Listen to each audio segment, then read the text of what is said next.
The afternoon sun was streaming through the blinds of my home office, casting long, lazy stripes across my desk. I remember staring at the clock, 2:03 p.m., when my phone buzzed. Sarah's name flashed on the screen. I hesitated for just a second, my finger hovering over the answer button. Something felt off.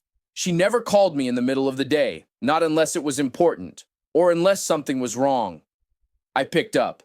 "Hey, what's up?" My voice was light, casual. I was expecting her to ask about dinner plans or maybe to remind me to grab something from the store on my way home. But the second she spoke, I knew. "David, I need to tell you something." Her tone was cold, controlled, like she'd rehearsed this moment 100 times in her head. My stomach dropped before she even said the words. "I'm moving in with Anthony." The name hit me like a punch to the gut. Anthony. Her personal trainer, the guy she'd been spending hours with at the gym, the one I joked about being her work husband, the one I'd paid for month after month thinking I was supporting her fitness goals. My mind raced. How long has this been going on? How could I not see it? "We're going to have a baby together." The world stopped. For a second, I didn't breathe. I didn't blink. The words hung in the air between us, heavy and suffocating. My brain scrambled to make sense of them, but they refused to compute. It was like she'd just spoken in a language I didn't understand. "I'm picking up my things tonight." Tonight? She'd already decided. She'd already planned this. The realization hit me like a freight train. She wasn't asking for my input. She wasn't giving me a chance to fix things. She was telling me, like it was already done. I should have yelled. I should have begged. I should have demanded answers, but all that came out was a single, hollow word. Congratulations. My voice was flat, empty, like I was reading from a script, like this was happening to someone else. "That's it?" she snapped. "That's all you have to say?" I could hear the frustration in her voice, like she'd expected me to fight for her, like she'd wanted me to beg her to stay. But what was there to say? "You're pregnant with another man's child, Sarah. You're moving in with him. What exactly am I supposed to fight for?" She didn't answer. Maybe she didn't have one. I hung up. The phone slipped from my fingers and clattered onto the desk. I sat there staring at the wall, my mind racing but my body numb. I should have been angry. I should have been devastated. But all I felt was this eerie calm, like I'd just been handed a death sentence and my brain hadn't caught up yet. Then slowly, the calm shattered, and the rage set in. Part 2, the methodical unraveling. I didn't scream. I didn't throw anything, I just moved. First, the ring. I'd proposed to her 8 months ago on a rooftop overlooking the city. She'd cried. She'd said yes. I'd spent $12,000 on that ring, a princess-cut diamond she'd gushed over for weeks. Now, it was just another expense I needed to recoup. I called the jeweler. The manager answered on the second ring. "Hi, this is David Carter. I bought an engagement ring from you about 6 weeks ago for Sarah Holloway. I need to return it." There was a pause. "Is everything okay, Mr. Carter?" No, everything was not okay. "She called off the engagement," I lied. "Your return policy is 60 days, right?" The manager sighed sympathetically. "Yes, minus a 10% restocking fee. I'm so sorry to hear that." I was in my car 5 minutes later. The drive to the jewelry store was a blur. I don't even remember getting there. All I remember is the weight of the ring box in my pocket, the way it burned against my leg like a brand. The second I handed it over, I felt lighter, like I'd shed a layer of skin. $11,000 back, a small victory, but it was something. Next, the car. A leased BMW, co-signed in my name. The payments came out of my account every month like clockwork. I logged into the leasing company's website and removed my payment method with a few clicks. Then I called them. "I need to remove myself as the guarantor on a lease, effective immediately." The representative hesitated. "Sir, the lessee will need to requalify on their own. If they can't, the vehicle will need to be returned." I knew Sarah's income. A personal trainer's salary wasn't going to cut it. "That's fine," I said. "Send her the notice." I could already picture her panic when the payment declined. Good. Then, the purge. I went home and systematically locked her out of my life. Wi-Fi password changed. Netflix, Disney Plus, Hulu, all logged out, passwords reset. Home security code updated. Her gym membership canceled. The credit card she was an authorized user on revoked. Each action was deliberate, precise, like I was performing surgery, cutting out a tumor before it could spread. By 5 p.m., it was done. I sat back on the couch, staring at my phone, waiting, because I knew she'd be back. Part 3. The knock at the door, 6:30 p.m. The doorbell rang. I didn't jump, I didn't rush, I just walked to the door and checked the security camera. There she was, Sarah. Her face was streaked with mascara, her eyes red and swollen. She was clutching 2 suitcases, her hair a mess, her clothes wrinkled. She looked broken. For a second, something twisted in my chest. A flicker of pity, of guilt. Then I remembered the phone call. I opened the door, but I kept the chain on. "David, please!" Her voice was shaky, desperate. "We need to talk." I crossed my arms. "Talk?" "Anthony, he kicked me out." I almost laughed. Why would Anthony kick out his pregnant girlfriend? She looked away, her fingers twisting around the handle of her suitcase. "It's complicated. He said he needs time to process. He wasn't ready for me to move in yet." The audacity of it all was staggering. She'd destroyed our relationship. She'd humiliated me. She'd chosen him. And now, less than 6 hours later, she was standing on my doorstep because her plan had fallen apart. That sounds like an Anthony problem, not a David problem. Her face crumbled. "You can't just cut me off like this. The car payment declined. My gym membership is canceled. I can't get into any of the accounts." I didn't flinch. "You said you were moving in with Anthony, his responsibilities now." "But I have nowhere to go." "You have Anthony. You have family. You have friends. Figure it out." She reached for me, her hand pressing against the crack in the door. "Please, David, just for tonight, until I figure things out." I looked at her, really looked at her for the first time since she'd shown up. She wasn't sorry. She was scared, scared of being alone, scared of facing the consequences of her choices, and I realized in that moment that I didn't care. "No, Sarah," my voice was steel. "You made your choice this morning. You chose Anthony and his baby over our life together. I'm respecting that choice." Her expression shifted, desperation morphing into anger. "You're punishing me for being honest with you." "I'm not punishing you," I said. "I'm accepting your decision." She screamed. She pounded on the door. She begged. I closed it in her face, and for the first time in months, I felt peace. The silence after I closed the door was deafening. For the first time in years, the house was mine again. No more tiptoeing around her moods. No more wondering if she was texting Anthony behind my back.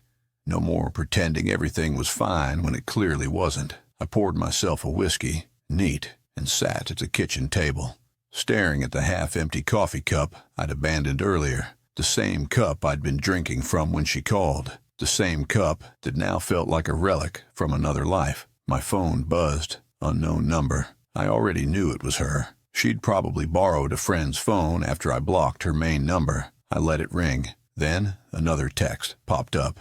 "David, please. I made a huge mistake. Anthony isn't who I thought he was. I'm staying at a motel. I can't afford this. Please just talk to me." I took a screenshot. Didn't reply. Another text. "I'm scared. I don't know what to do. I never meant for any of this to happen." Another screenshot. "I still love you." I laughed out loud at that one. A bitter, hollow sound. Love. She had a funny way of showing it. Part 5.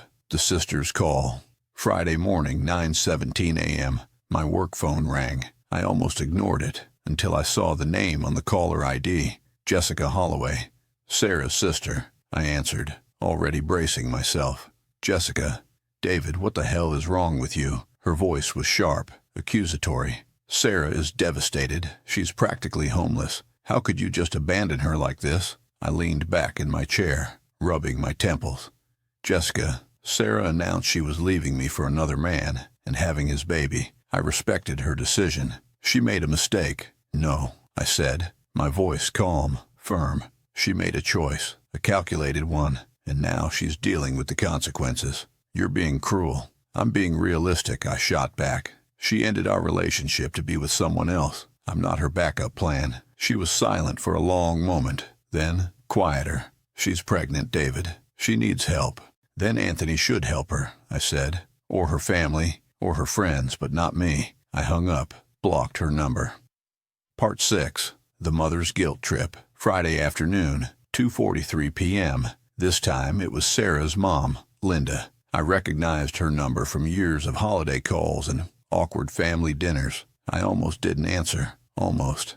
David. Her voice was heavy, disappointed. I'm ashamed of you. I pinched the bridge of my nose. Linda. Sarah is pregnant, and you threw her out like garbage. I didn't throw her out, I said, my voice low, controlled. She left. She made her choice. She wanted Anthony. She wanted his baby.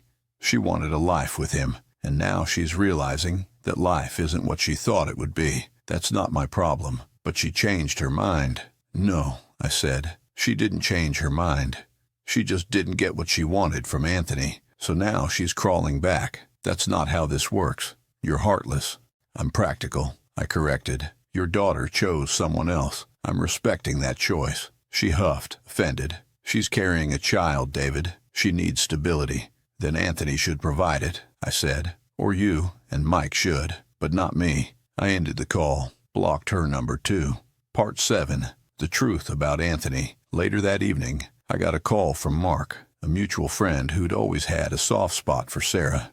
Dude, he said, his voice hesitant. I don't know if you've heard, but Anthony's married. I froze. What? Yeah, man. His wife found out about the affair, about the baby, and she lost it. Anthony cut all contact with Sarah to save his marriage. A cold, hollow laugh escaped me. Of course, Sarah hadn't just lost me. She'd lost him too. And now she was pregnant, alone and completely screwed. I should have felt satisfaction, but all I felt was exhaustion. Monday, 10:17 a.m. I was at my desk, sifting through emails, when my assistant knocked on my office door.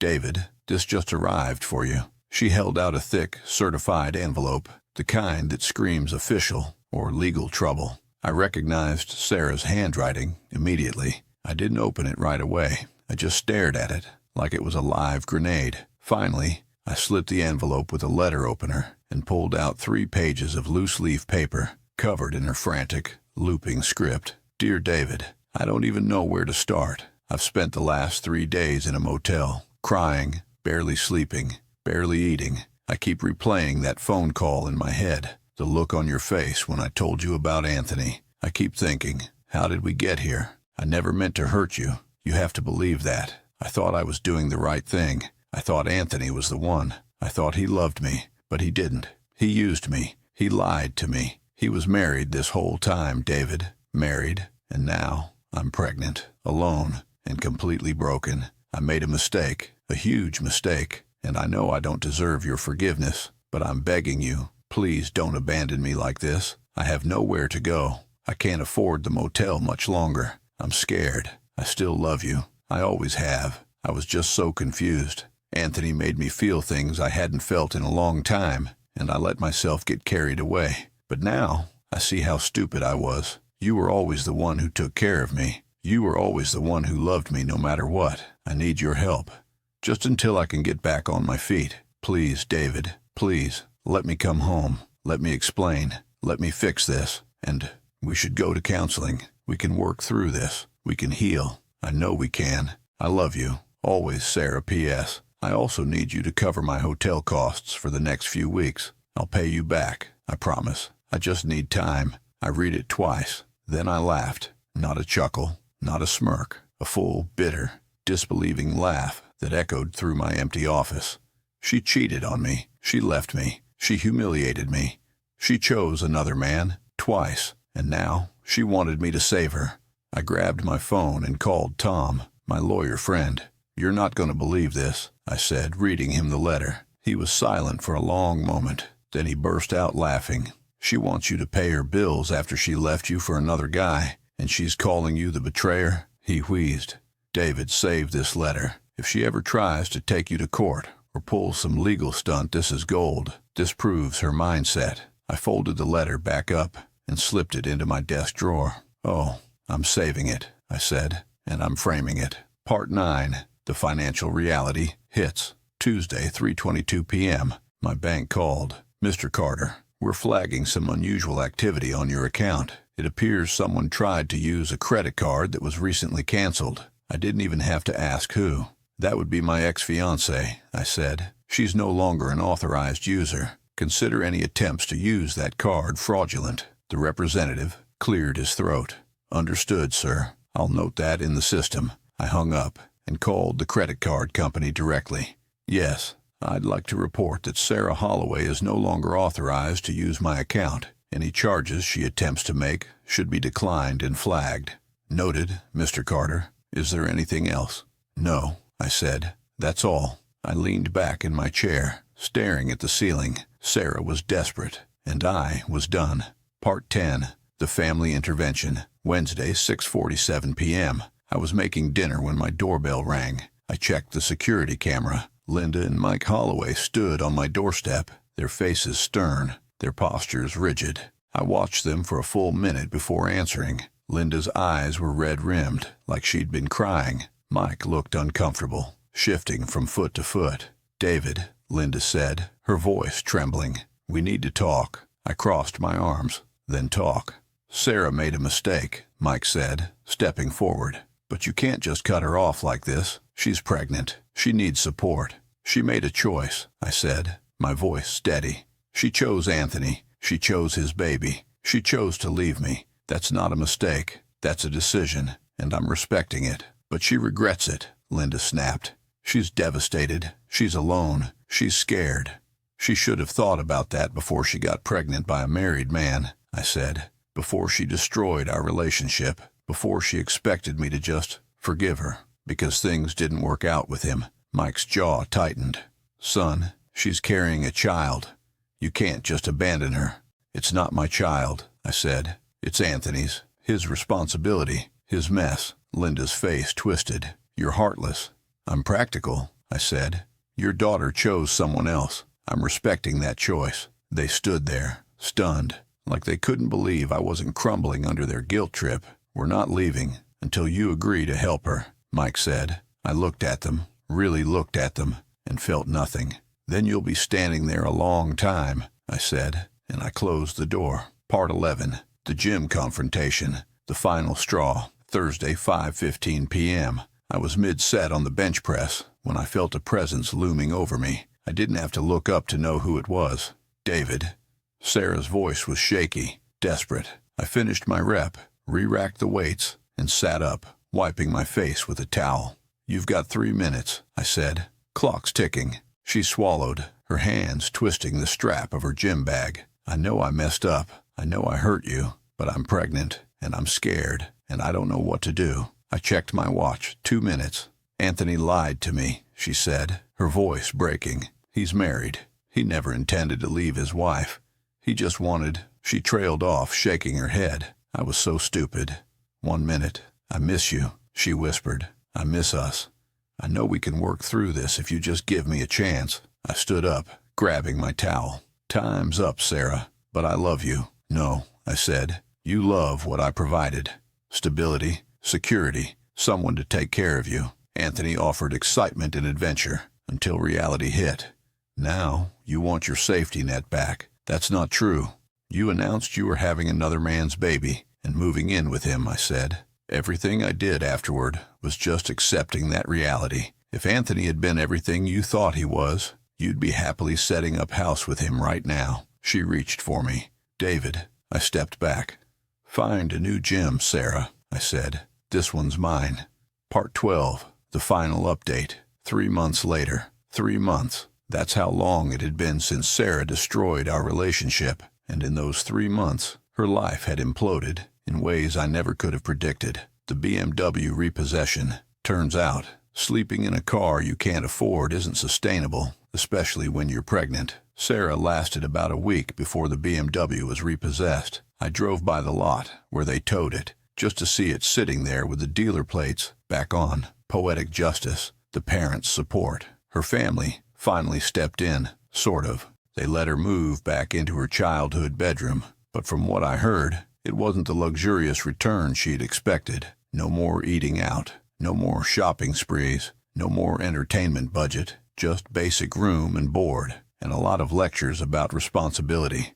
Sarah had spent years leeching off me, expecting a lifestyle she hadn't earned. Now, she was getting a reality check. The paternity drama. Anthony, in his desperation to save his marriage, convinced his wife that Sarah was lying about the paternity. He demanded a prenatal DNA test. Sarah agreed, probably hoping it would force him to step up. The results came back. Definitely his kid. Anthony's response?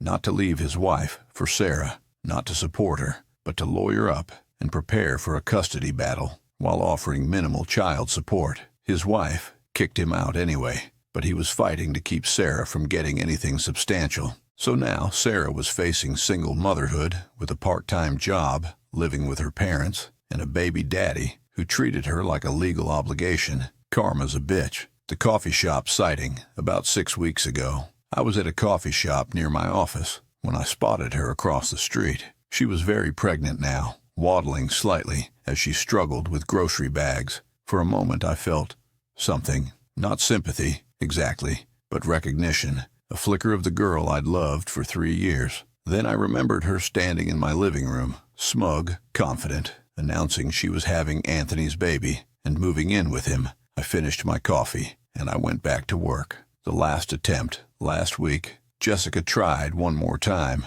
through a coworker of mine. Would you be willing to help Sarah, for old time's sake? Maybe contribute to baby expenses, since you used to care about her. My response was simple. Sarah chose Anthony to be her baby's father. Those are Anthony's expenses. The entitlement never stopped. Even now, facing the full consequences of her choices, she and her family still thought I should clean up the mess she made. Part 13. My life now. The best revenge. As for me, life is good. Really good. The house is mine again. My finances are mine again. I don't have to wonder who my partner is texting. I don't have to worry about funding someone else's affair. And Michelle, the 33-year-old architect I started dating last month, smart, independent, pays her own bills, never mentioned needing a personal trainer. It's refreshing to be with someone who doesn't see me as a financial plan. Part 14. The lesson. The revenge wasn't elaborate. It wasn't dramatic. It was just letting Sarah face the natural consequences of her choices. She wanted Anthony and his baby. She got Anthony and his baby, along with everything that came with it. A married man who used her, a custody battle, single motherhood, the collapse of the comfortable life she threw away. She gambled our relationship on Anthony being her upgrade. She lost that bet, and the house always wins. Final thoughts. Sometimes, the best revenge isn't yelling or fighting or making a scene. Sometimes it's just stepping aside and letting people destroy themselves.